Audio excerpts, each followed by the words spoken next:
फिरोज अजीज साहब। Firoz sir, good morning, बहुत बहुत स्वागत है आपका। धन्यवाद स्टूडियो में आने के लिए। पिछली बार जब आपसे मुलाकात हुई थी, आप कह रहे थे कि बाजार अब ऐसे लेवल पे आ गया, मुंह में पानी आ रहा है, राइट। और अच्छी तेजी भी बन गई, करीबन हम लोअर लेवल से 10% ज्यादा चल चुके हैं, अच्छे बढ़ चुके हैं। अब जिन लेवल के आसपास हैं, बड़े इंटरेस्टिंग है। थोड़ा इस वक्त एक बार शॉर्ट टर्म और लॉन्ग टर्म दोनों लिहाज से बाजार का डायरेक्शन बताएं पहले। Good morning Anil sir, it's always a privilege to be with you. जैसे आपने कहा सर, मुंह में पानी आ रहा था, स्क्रीमिंग बाई जैसी स्थिति थी। मार्च 3-4 को हम बात कर रहे थे और वापस मार्केट ने एक और मौका भी दिया, 2 बार दिया, लोगों को बहुत कंसिस्टेंटली मौका दिया है मार्केट ने बस में चढ़ने का। अब रहा सवाल शॉर्ट टर्म का। यही जो तेजी आई ऑलमोस्ट 2500 पॉइंट की निफ्टी पे, वो अगर एफआई की इंडेक्स फ्यूचर्स की शॉर्ट पोजीशन को अनवाइंड करके आई होती तो उसमें भय ज्यादा होता मुझे। आप जब हम 3-4 को मिले थे ना सर, मार्च में मिले थे, तो तब थी ऑलमोस्ट 21% शॉर्ट पोजीशन और आज है 29% शॉर्ट पोजीशन। जब भी मैंने देखा पास्ट में, जब 10% का उछाल आता है निफ्टी में, अगर वो शॉर्ट कवरिंग होती तो 21 पहुंच जाता 51, 61 पे शॉर्ट पोजीशंस अनवाइंड हो जाती, शॉर्ट पोजीशंस और लॉन्ग पोजीशंस बिल्ड हो जाती। सो पॉइंट 1 ये कहना चाह रहा हूँ कि ये जो बाउंस बैक है, ये डेरिवेटिव लेड नहीं है, कैश मार्केट लेड है। एक्चुअल खरीदारी हुई है, दैट्स वेरी इंपॉर्टेंट। सेकंड, जो हमने ऑलरेडी वैल्यूएशन के बहाने से पैसे वापस कर दिए थे, तो सप्लाई बाकी आई नहीं। दूसरा ट्रम्प साहब का बहाना, वॉर की टेंशन, उसकी वजह से सप्लाई आई नहीं, क्योंकि पहले ही आप बेच चुके हैं। तो जो मार्केट्स वैल्यूएशन के आधार पे नहीं गिरी थी, जो खरीदारी हुई थी, तो बहाने से ये गिर गई। तो पॉइंट 2, आप 4 लाख करोड़ वापस करने के बाद ये बुरी खबरों को अलग नजरिए से देखना है आपने। तो coming back, I think short term में भी बहुत उछाल आने की उम्मीद है फॉर एवरी फॉल। मैं ये नहीं कह रहा हूं कि मार्केट 26,000 पहुंच जाएगी। गिरावट की अगर आप उम्मीद करके बैठे हैं तो आप प्रार्थना करते जाएं। आई थिंक भगवान आपकी सुनेगा। पता नहीं 6 महीने लगेंगे, साल भर लगेंगे, मुझे पता नहीं। बट मैं काफी लोगों से बात करता हूँ। एक क्लाइंट साहब है, वो बोलते हैं यार ट्रेडर लोग कितना पैसा बना रहे हैं। मैंने कहा जो बोलते हैं आपको पार्टियों में, वो पैसा बोलते हैं, जब मार्केट में पैसा नहीं बनाते, वो चुप होके कॉर्नर में अपनी नहीं, और वो वही वाले बोलते हैं जिसमें बनाया है, जिस स्टॉक में।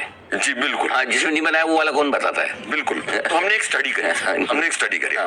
हमारे पास बहुत सारा डेटा है, ऊपर वाले की दया से आपके पास हजारों डायरेक्ट इक्विटी के अकाउंट्स होंगे। हमने देखा कि भाई कौन कितना परफॉर्म कर रहा है, और हमने डायरेक्ट इक्विटी जो एसेट एलोकेशन करते हैं, उनका 3 बार सही भी हो जाता है कि एग्जिट कर ली, वापस री एंटर कर लिया।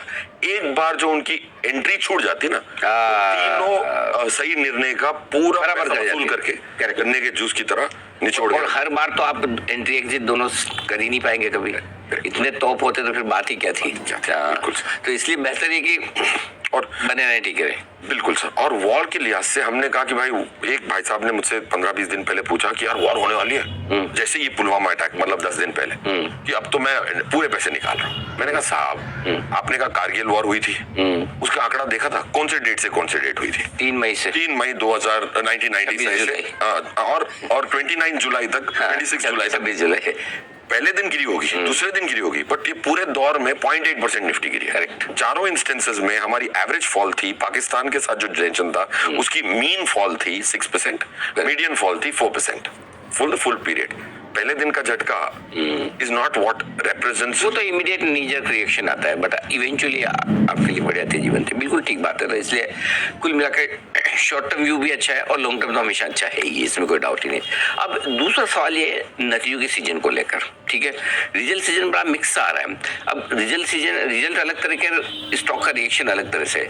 आईटी के रिजल्ट खराब है लेकिन स्टॉक घट नहीं रहे।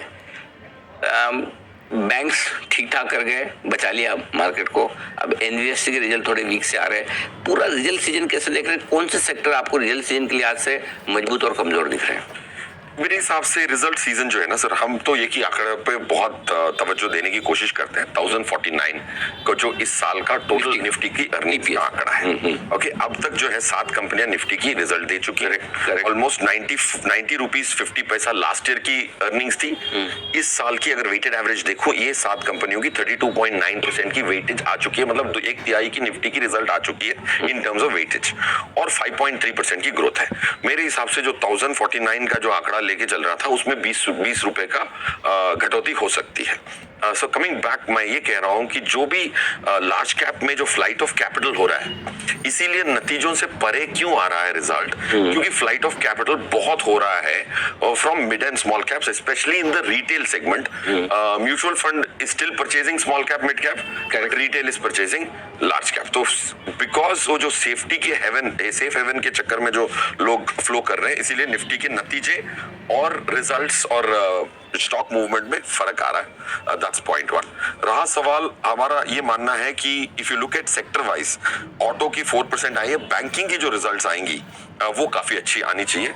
That's are auto, banks, auto और अगर मैं देखूं सर, मेरे हिसाब से ऑटो और बैंक्स दो अच्छे सप्लाईज करने की उम्मीद रखते हैं. बाकी सब उम्मीदों के. और कोई कमजोर में आई थिंक एफएमसीजी कमजोर में आएगा. That's the expectation. एफएमसीजी कमजोर, बट वो बहुत लो वेट के इन, जैसे निफ्टी को ही हम ट्रैक करते हैं क्योंकि वो बुनियाद है, फिर सब उसके इर्द गिर्द घूमते हैं ऑर्बिटल. तो एफएमसीजी अगर लो अर्निंग्स से मतलब एस्टिमेट से कम भी आता है, बट उसकी वेटेज जो है सिर्फ 4.5% की है निफ्टी में. तो अभी ऐसे माहौल में किस तरह के सेक्टर शेयर्स में खरीदारी करनी चाहिए, क्योंकि एक तरफ ग्लोबली टेरिफ वॉर की जो टेंशन है थोड़ी कम तो हुई है, तो क्या अब वो शेयर खरीदे जा सकते हैं जो ग्लोबल इकोनॉमी से जुड़े हैं, या अभी भी भारत से जुड़े हुए शेयर वहीं खरीदें? मेरे हिसाब से भारत से जुड़े हुए टूटे हुए शेयर खरीदने चाहिए. सेक्टर की बात करूं तो मुझे लगता है कि कैपिटल मार्केट इंडेक्स की जो गिरावट आई है वो जरूरत से ज्यादा है. वो ज्यादा जज्बातों पे चल रहा है, ना कि फंडामेंटल पे. रिजल्ट वाइज उसी के सबसे अच्छे रिजल्ट आ रहे हैं. लोगों को लग रहा है कि मार्केट टूटेगी तो कैपिटल मार्केट रिलेटेड बिजनेसेस सब टूटेंगे, टूटने चाहिए. करेक्ट. बट ये हो नहीं रहा है in terms of capital flow. But prices में, जैसे कल की बात कर ले, मतलब लास्ट फ्राइडे की बात करें, तो कैपिटल मार्केट इंडेक्स ने 3.5% की गिरावट देखी. निफ्टी ने अच्छी खासी बाउंस बैक देखी. तो जहां भी जज्बात हावी हो चुके हैं वहां करना चाहिए. दूसरा, हमने एक स्टॉक की स्ट्रेटजी हमने अपनी ट्रेजरी पे हमेशा चलाई है. ये काफी काम आ सकती है ऐसी स्थितियों में जो स्टॉक्स खरीदना बेचना चाहते हैं. तो हम लास्ट 6 महीने के सबसे वर्स्ट दिन देखते हैं, स्टेप 1. ओके. स्टेप 2 देखते हैं वर्स्ट डे पे NSE 500 के पॉजिटिव शेयर्स कौन से थे. लास्ट 6 महीने के सबसे खराब दिन पहले देखो, और फिर जो उन खराब दिनों में अच्छे शेयर कौन से थे? हाँ, जिन्होंने पॉजिटिव रिटर्न दिया. हाँ, मतलब उन खराब दिनों में भी जो गिर नहीं रहा. ओके, ठीक है. अब उसमें से आपको कॉमनैलिटी निकालनी है. कौन से शेयर कॉमन, जो 1, 2, 3, 4 शेयर आपको कॉमन मिलेंगे. समझो 10 बार ऐसे खराब रिटर्न आए हो, उन 10 बार में से कौन से वो शेयर हैं जिन्होंने 10 में से 6 बार या 8 बार अच्छे रिटर्न दिए उस दिन पर्टिकुलर. एक दिन की ज्यादा महत्वपूर्ण स्टडी के लिए, not from an investment stand point. Correct. अब आपको ये पता लग गया कि ये 6 स्टॉक अच्छे चले, और उसमें से 3 स्टॉक जो है हर बार लिस्ट में आए.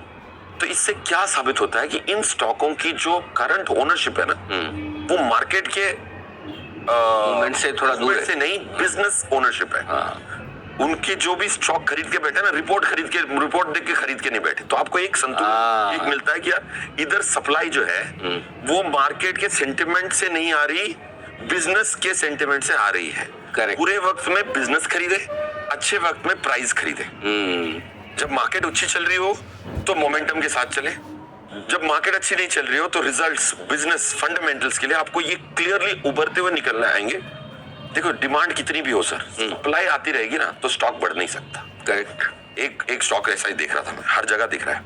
उसकी फ्री फ्लोट है 7,000 करोड़ की.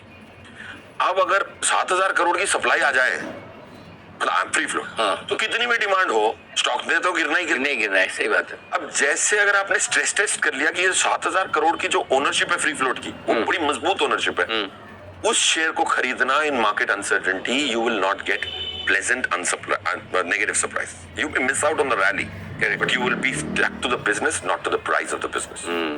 ये इंटरेस्टिंग चीज बताई कि जो स्टॉक कमजोर बाजार में भी गिरे ना, डटे रहे, टिके रहे, उल्टा मजबूत हो जाए, वो अच्छे बिजनेस है, वहां पर खरीदारी का मौका आपके लिए फिर बन सकता है. ये राय आपके लिए आती है. बहुत ही बढ़िया. तो इंटरेस्टिंग ये रहा. अब एक और आखिरी सवाल आपसे जो मैं लेना चाहता हूँ,